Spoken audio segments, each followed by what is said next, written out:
तबला तो बजा चुके हैं हम लोग। हम 1.5 किलोमीटर भागते हुए आए हैं। सोचिए कि जिसका कार्यक्रम है उसको इतना स्ट्रगल करना पड़ा यहाँ आने के लिए। डॉक्टर साहब ये हमारे दिन कहियो न भूलो। हम सब कुछ भूल जाओगे कि रजौली के धान के खेत ना भूलो। धान के खेत में हम 2 बार मुहकुड़िए गिर गई है। तो हमारे दरोगा साहब रानी है कि डंडा कोयले लोग लेकर आनी है। वहाँ के ना रहती तो काज हो जाता होगा। आगे जी कैसे जी ये बहुत अच्छे कलाकार है, रंजीत नाम है और इनका बहुत 2-3 गाने बहुत ही किए हुए हैं। अभी पटना से चला था दवाइया।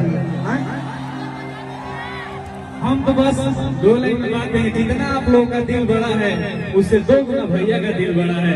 बस 2 लाइन में यही कहेंगे, भैया को ऐसे ही आप लोग प्यार देते रहिए कि भैया हमेशा शिखर पर पहुंचते रहे। और आप लोग गाना जिसको हम गाना का आप लोग प्यार दिए हैं, भैया बोल ही दिए, इससे बड़ी कलाकार के लिए क्या बात है। इसलिए बोला भैया का दिल बहुत बड़ा है।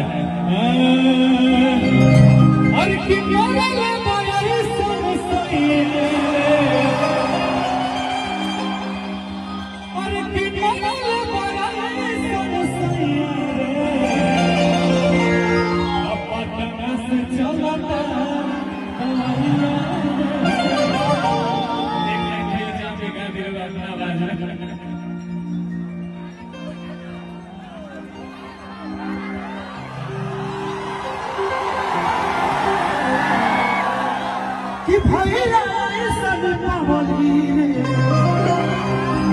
कि भैया सब रंजित बबुआ तू वही न रजौली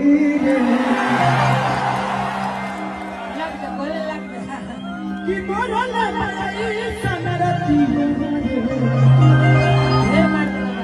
कि मरल सनसैया पपना से चलता तबैया पपना से चलता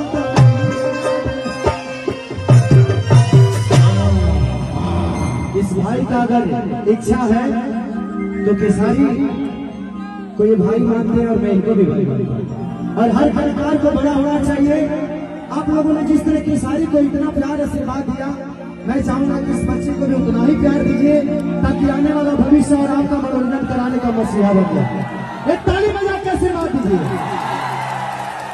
रंजीत का कहना है कि भैया अपने मुंह से इसका गाना गाने दो। ऐसे मैं किसी का गाना गाता नहीं।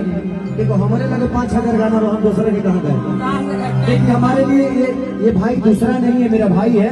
तो भाई का गाना गाने में मुझे कोई ज्यादा आपत्ति नहीं है। अब हो रूपा अब रंजीत डांस करेगा, नाचेगा रंजीत। आज नाचेगा बाबा, बाबा आज नाचेगा। आज सारे गवा हम भोजपुरी का पूरा टीम नाचेगा। तबला पे अबला नाचेंगे और नाचेगा। कि मोला में पाई सनसैया कि मोला में पाई सनसैया से चलता